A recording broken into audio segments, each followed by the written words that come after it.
తనూజ్ గారు, ఇప్పుడు post viral ఆర్థ్రాలజియాలో మనము ట్రీట్మెంట్ కింద స్టెరాయిడ్స్ వాడతాం కదా, సో అది మంచిదేనా?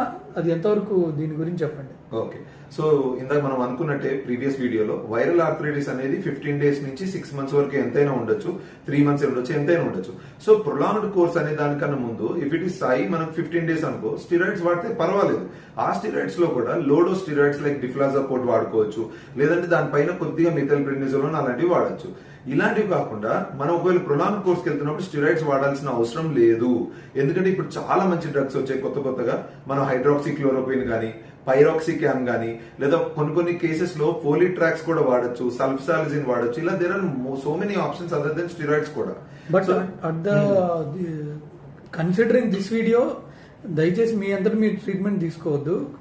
అసలే తీసుకోవద్దు. ప్రాపర్ ఫిజిషియన్ ని కన్సల్ట్ అవ్వండి, జనరల్ ఫిజిషియన్స్ ని. వాళ్ళ